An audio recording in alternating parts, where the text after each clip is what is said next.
Welcome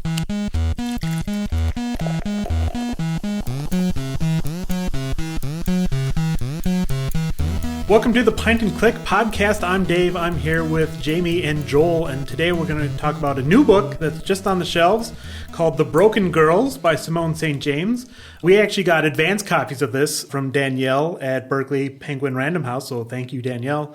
So we got to read them, and now we can review the book as it comes out and is fresh on the shelf. Put your holds in now because it looks pretty popular on... Yeah, if it's already out, right? Our copy is already out, right? It's already out, yeah. And there's holds on Overdrive. So if you're a Des Plaines patron, definitely play some holds. So the book begins as it appears to be a ghost story. There's this school, and it has a couple of different timelines. Like there's an era in the, I believe, 50s when the school is active, and there's a couple of girls there. And then again in the present day, the 2000 teens, a woman the school is long closed down, and she's investigating the reopening of the school, or at least the renovation of the school. So what do we think of The Broken Girls? To me, it had an arc, as any book would, but sometimes it takes a lot of effort to get the ball rolling as you're reading the story. And this one, it took a little bit of kind of chipping away. But then as you started to get, it was slowly but surely. Like once the plot, like you kept getting further and further in, it became, to me, less and less harder reading. Easier, I guess, would be the term. But until you hit like breakneck speed towards the end, which is, a good book. Yeah. And she knew what she was doing. As far as like technical aspects, I can't really, I don't have the words for that, but I felt that she was promising a lot, and she delivered, I would think, on most of it, if that makes any sense. It did have some ghost elements to it, had a mystery element to it, although... There's murders in the different timelines, yeah. There's so many threads. Yeah, but like one of the mysteries was already solved, and you're just basically looking for confirmation of that, but that was kind of something. But, overall, I would say I did enjoy it, but not as much as I had maybe hoped. Sure. I agree that I felt like at the beginning, I think one of the difficulties with having multiple narrators or multiple timelines is that sometimes your readers will get invested more into one storyline than another. And that's how I felt in the first half of this book, is I was really intrigued by what was happening in the current timeline, where we have this young journalist who's drawn to the reopening of this kind of gothic-y boarding house that's swirling with rumors. And her own sister was murdered there, not while the school was active, but in between that time. And so that's why she's kind of drawn to that space. And I was really intrigued by that from the beginning. But in the 1950 timeline, it's further split up between 4 different roommates who were staying in the boarding house at that boarding school at the time. So it switches off between 2014 and 1950. And in 1950, it switches off between the 4 different girls.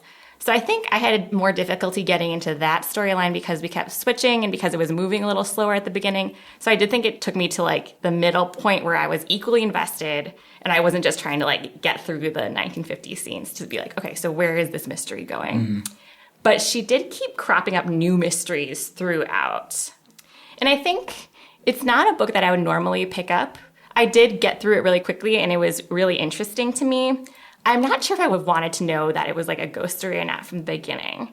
And again, this kind of was like, I don't know how much I want to say because it is talking about the ending, but it does like bill itself kind of being as like supernatural and ghostly on the blurb and the marketing materials. But I thought it, because of the way the book was written, I assumed it was more like mystery, and I was assuming that everything would have a logical answer, or there would be reasons for why everything was happening, and not all of that shook out the way I thought it was going to. So I think she does a really good job of blending those genres of like the typical historical mystery and supernatural ghost story. But I think because I'm more drawn to one than the other, I was a little disappointed in the ending. So I have to go third in this discussion because I did not like the book at all. I could not get into it. Chapter after chapter was miserable. And pull no punches. No, I got to 50 pages and I threw up my hands and I'm like, that's the end of that. Well, that's a good, the 50-page rule. So yeah, you achieved that. Time is precious. Yeah, or whatever, Game of Thrones, the big event is at page 65 or something like that. So I always want to get at least that far. Right. So I agree with Joel. You said it's harder in the beginning and it gets better later on, or it gets easier later on. That's interesting to hear because I had a miserable time in the beginning. But I disagree with Jami. I was more interested in the girls in the 50s because there really seemed to be a supernatural presence there with, seeing things in the corner of your vision and hearing voices when you're on the field. And I'm like, and then it goes forward to this woman who's investigating. And I'm just like, I don't care. I don't care about, like, there's no ghost here. She's like walking around the grounds and they're just, maybe later. But See, I thought it was great in the current time frame because it showed journalism in the new century where you utilize Google. And you don't rely on it, but you really use it to get you through to where you want to go. And I thought that was it was well researched, and I like that aspect of it. Yeah. And another part, this all takes place in a town near Burlington, Vermont, and I visited Vermont a few years ago, and one of the towns that I love the name of the town was Winooski, Vermont.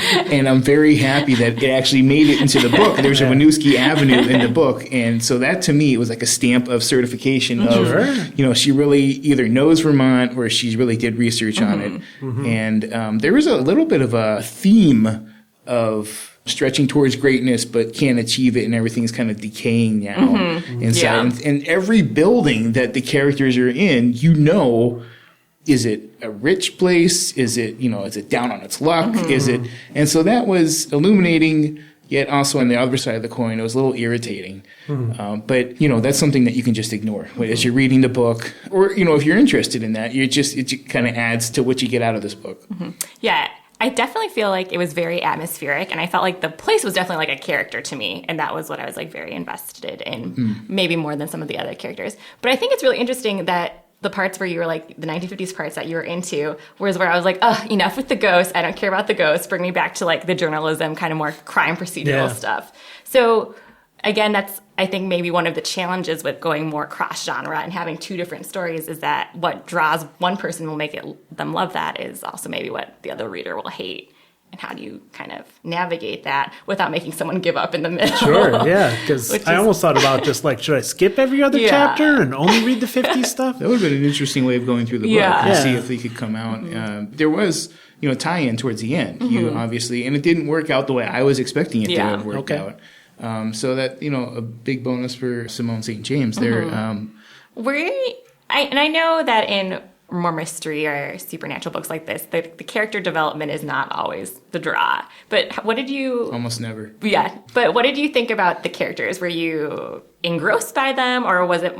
I was like, what's happening in this? I wanted to know the end of the mystery. I didn't care about the characters. I didn't care about any character. I didn't care about, there's constant reference to the journalist's boyfriend's beard, or lack thereof, and I really didn't need that. I think that was for maybe the possible romantically inclined, like romance reading inclined readers. They might have liked that, but I could have done way without that. And the character development, even back in the 50s, the group of friends, I've seen a little bit just like cardboard cutouts. Yeah, like tropey. Yeah. It's like, this is like the one who has the estranged father. This is the rich one who's like neglected. Here's this is athlete, the trouble one maker. That. Yeah. But again, if you're interested in the mystery, it's almost like what do they call it in soccer with a set piece. You have these things set up, and then it turns into like a Rube Goldbergian thing where you enact this, and that affects this stereotype this way, and that affects this, and it comes down, and that's the whole beauty of that, is setting all that up and then watching everything fall down, or coming out to a resolution. And I wasn't thoroughly heartwarmed by any of the characters, but I thought the mystery was enough to pull through. It was the string that pulled everything through. Yeah, so the first chapter or the prologue, I'm not sure what it is, of a girl being chased. Like, I read that and I liked it very much. I'm like, all right, let's go. Let's have a weird supernatural presence. But then you get to the book proper, the two timelines, and one has it and one doesn't in the beginning. And so I'm like, I don't care. She's talking to her boyfriend on a bench outside of the police department. I don't care. I don't care. I don't care. I don't care. Right. I felt like a lot of time was devoted to kind of trying to set up these characters and to make you care about them, but not in a way that made you actually do. I mean, I don't know if it's like a page thing, like it has to be over 300 pages, or I don't know, or if it might just be legitimate. But I think that it's not necessary. I can think of a few read-alikes for this book. One is James Herbert, The Secret of Crickley Hall, where a family moves into, it's how many ghost stories start off with a family moves into a new house. Yeah. Okay. But a family moves into a new house. Yeah. And they're isolated and all these things happen and ghosts and stuff like that. And there's another one by Yrsa Sigurdardóttir. I hope I pronounced that right. She's an Icelandic mystery author. It's called I Remember You. A bunch of friends go into a house in this isolated fishing town. And stuff happens there, but it's haunting and creepy. But yet, there's a huge mystery to be solved. There's a missing boy, and people have to figure out what happened and stuff like that. So, and there's a new release coming out, Paper Ghosts, and I don't have the last name of the author, but the first name is Jean, it starts with an H. It's a new release, and that involves a journalist who, her sister, it takes place in Texas, and her sister was recently killed, and she goes to the person she thinks killed her sister and try to find out what's going on. But with all the characters, I don't think that, especially in the first two that I've read, that this third one, Paper Ghost, I have not read. But in the first two, the characters are they're not deep, but they're enough to carry you through. But if you're reading these for character development, you're reading the wrong book. Yeah. Julia Haberlin, by the way, author of Paper Ghosts. Haberlin. Yeah, I will also definitely say, like, this is not my genre. This is not my style. I'm a hard sci-fi reader.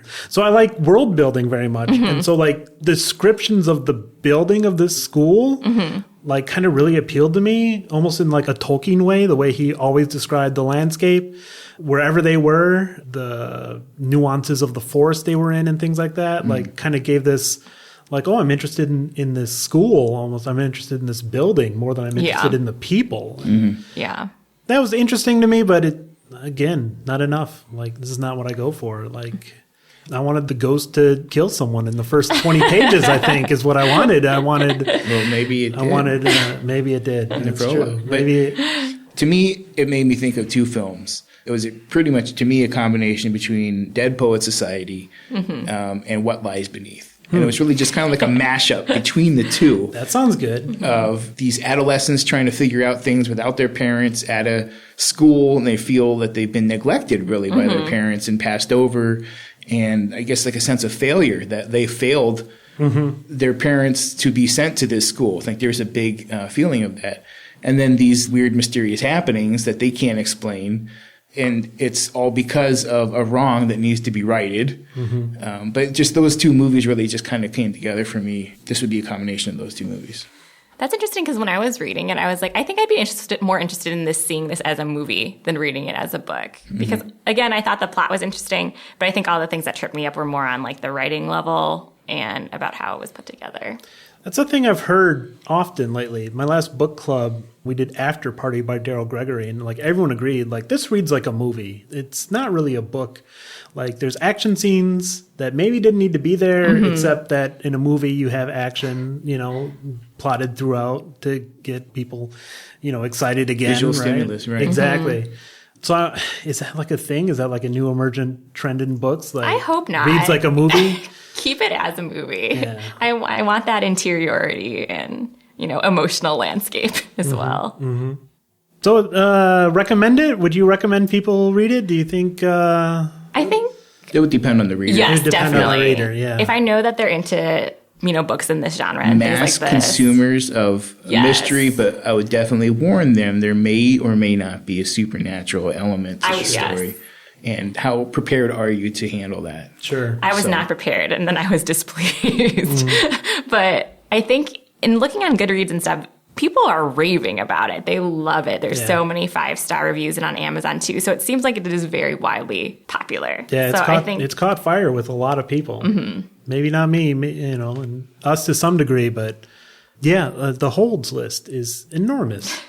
So if you're looking to check out this book, like, definitely put your name on the list now, or, do what you got to do at your local library to get it. But it is extremely popular.